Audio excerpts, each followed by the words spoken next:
تو جناب سال کے آخری دن ہم دیکھتے ہیں کہ وزیر اعظم پاکستان شہباز شریف صاحب نے اڑان پاکستان جو 5 سالہ منصوبہ ہے اس کا اعلان کیا. اب اس کے جو اہداف ہیں کتنے حقیقت پسندانہ ہیں, کتنے چیلنجز درپیش ہوں گے, ان اہداف کا حصول جو ہے اس پر ہم اپنے بات کرنے کے لیے زحمت دی ہے علی پرویز ملک صاحب کو, state minister for finance and revenue. بہت بہت شکریہ علی پرویز صاحب اپنا قیمتی وقت دینے کا. زور جو ہے اڑان پاکستان کا 5 ایز پر ہے, جس میں exports, E Pakistan, equity, empowerment, environment, food and security, energy اور انفراسٹرکچر ہے. کیا سیاسی طور پہ جو منقسم پاکستان ہے, اتنے اچھے جو آپ لوگوں نے اہداف رکھے ہیں ان کو ممکن بنا سکے گا؟ عامر صاحب, سب سے پہلے تو میں آپ کے ویورز کو اور سارے پاکستانیوں کو نئے سال کی مبارکباد پیش کرتا ہوں, کیونکہ یہ آپ کا 2024 کا شاید آخری شو ہے,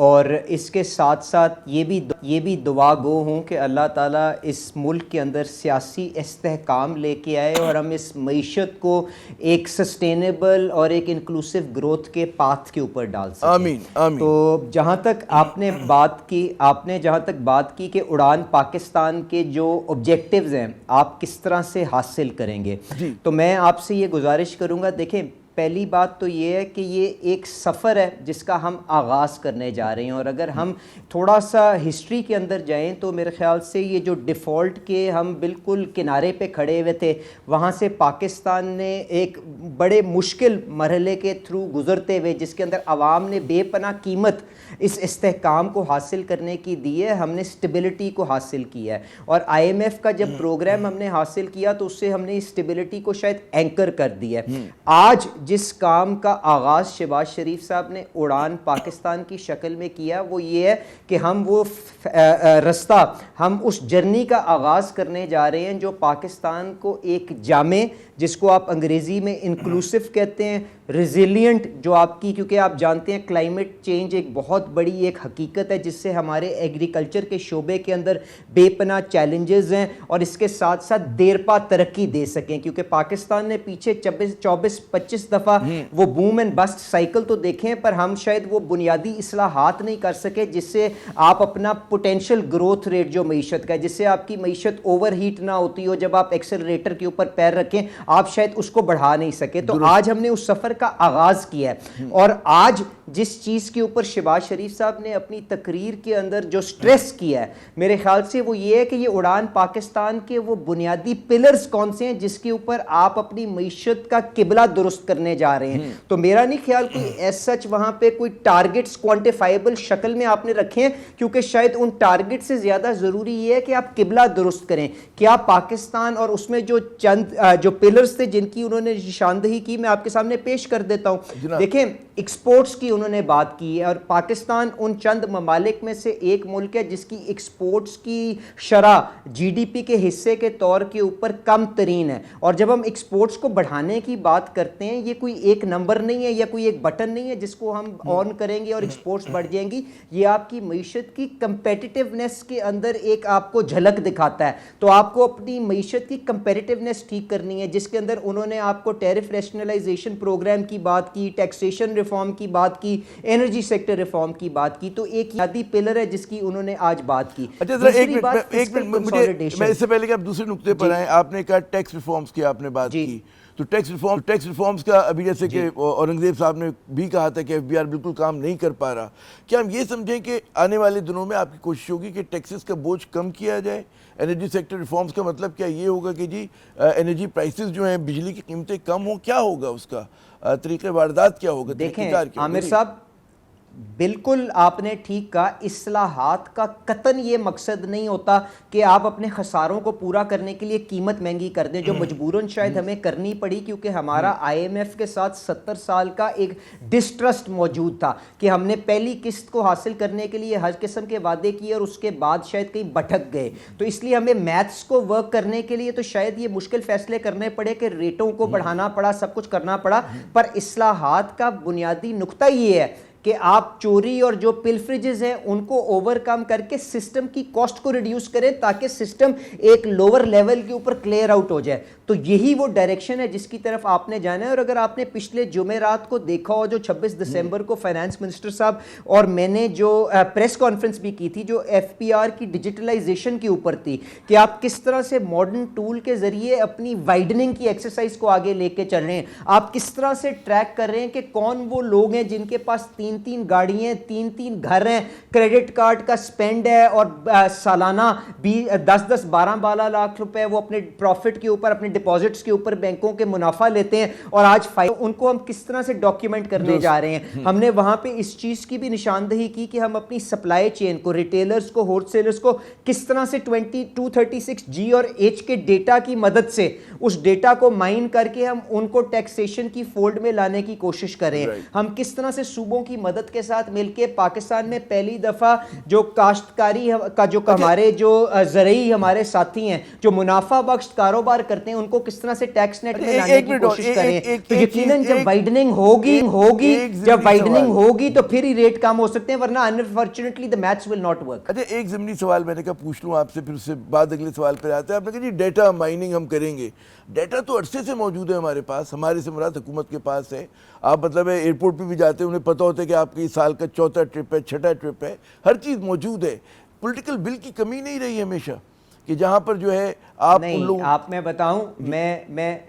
آپ کا سوال بالکل اپنی جگہ جائز ہے, پر گزارش یہ عامر صاحب کہ raw data does not mean any thing نا. یہ تو میٹا ڈیٹا جو ہے اتنا زیادہ آپ کا انفارمیشن اوور لوڈ تھا. کیا کسی نے اس چیز کے اوپر سوچنے کی کوشش کی کہ کیا کوئی ڈیٹا انالیسس کی, ڈیٹا انالیٹکس کی لیئر ہمارے پاس موجود ہے؟ کیا آج سے پہلے پرال کو جس طرح سے آج ریسٹرکچر کیا جا رہا ہے اور جس قسم کے لوگ, جس قسم کا ٹیلنٹ آپ لمس کے اندر وہاں پہ آئی ٹی کے پروفیسرز کی شکل کے اندر, آپ بڑی ٹیکنالوجی کمپنیز کے اونرز کی شکل کے اندر وہاں پہ لے کے آ رہے ہیں تاکہ یہ لیئر جس سے اس ڈیٹا کو آپ ہارویسٹ کر سکیں, کیا یہ کبھی ایفرٹ ہوئی؟ کیا آج سے پہلے کسی وزیر اعظم بل اینڈ میلنڈا گیٹس فاؤنڈیشن کو اپنی ذاتی درخواست کے اوپر $4 ملین کی گرانٹ لے کے مکنزی کو وہاں پہ آ کے وہاں پہ امبیڈ کروایا ایف بی آر کے اندر, جہاں پہ یہ ماڈرن ٹولز ڈیولپ کیے جائیں, الگوریدمز ڈیولپ کیے جائیں اور اس کے بعد ڈیش بورڈز جو آپ کو ٹرانسپیرنسی اور ویزیبلٹی مہیا کریں کہ یہ نہ ہو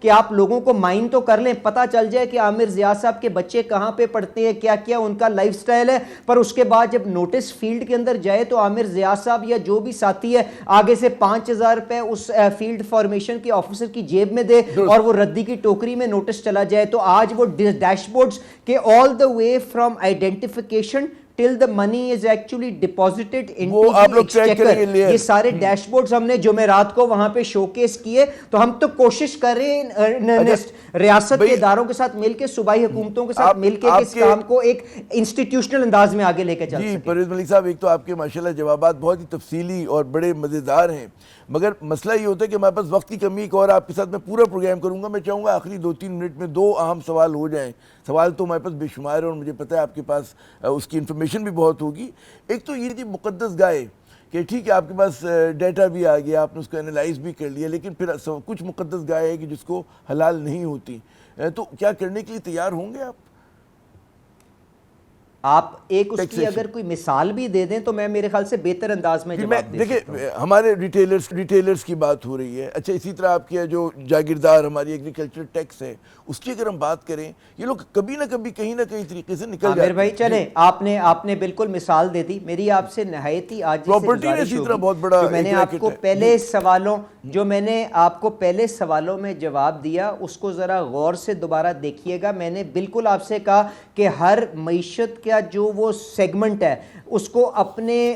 حجم کے مطابق ٹیکس کے اندر کنٹریبیوٹ کرنا چاہیے. یہ وہ اصول ہے جو میں آپ کے ساتھ طے کر رہا ہوں. دوسرا اصول یہ ہے کہ ہر آمدنی ریگارڈلیس آف دا سورس ایک ہی طرح ٹریٹ ہونی چاہیے, اور میں اس اصول کے اوپر بھی آپ کو کنسیڈ کرتا ہوں. اب ہم نے آگے کیا کیا, جو میں نے آپ سے پہلے سوال میں کہا کہ صوبوں کے ساتھ مل کے جو آپ کی زرعی آمدنی ہے above a particular threshold, کیا ان کو ہم ایگریکلچرل ٹیکس کی شکل میں ان کے اوپر نفاذ کرنے جا رہے ہیں کہ نہیں جا رہے, اور کیا یہ 70 سال میں شہباز شریف صاحب کی حکومت پہلی دفعہ کر رہی ہے کہ نہیں کر رہی؟ دس is the moot point that I leave with you. اب آپ نے دوسرا جو مثال دی وہ آپ نے ریٹیل شعبے کی 236G اور H جو ریٹیلر اور ہول سیلر کے اوپر ٹیکس لگتا ہے, جس کے اندر آپ نے فائلر اور نان فائلر کی تفریق کی ہے اور نان فائلر کے اوپر 2-2.5% کا ٹیکس کیا ہے. تو یہ وہ کیرٹ ہے کہ آپ اپنی ڈاکیومنٹیشن کی فولڈ میں آئیں, اور جو سٹک ہے وہ یہ ہے کہ وہ جو ود ہولڈنگ ڈیٹا ہے اس کو مائن کر کے ان کی نشاندہی کی جائے گی کہ عامر ضیاء یا اس ریٹیلر نے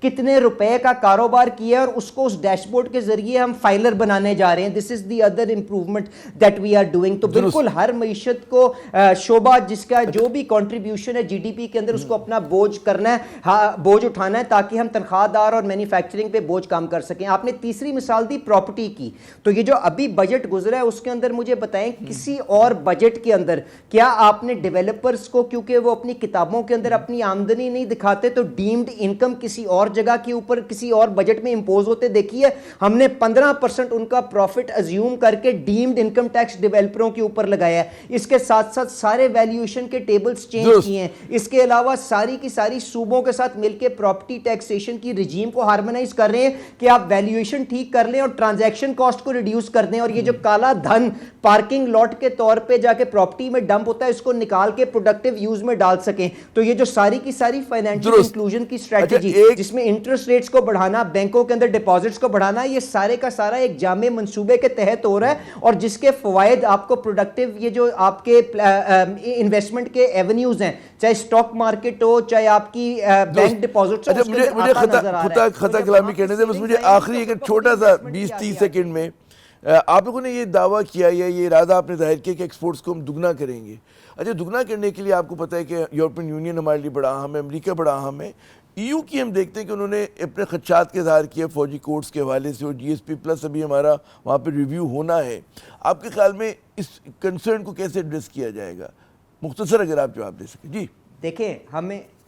ہمیں دنیا کے ساتھ بالکل کام کرنا ہے, اور GSP+ ایک بہت بڑی کنسیشن ہے جس کو ہمیں آگے لے کے چلنا ہے. اب جہاں تک یہ جو ملٹری کورٹس کے فیصلوں کی بات ہے, تو اس میں گزارش یہ ہے کہ دیکھیں یہ ایک پروسیس آف لا کے تحت, ایک ایکٹ آف پارلیمنٹ کے تحت آگے چل رہے ہیں, اور اس کے اندر اپیل کا فورم جو ہے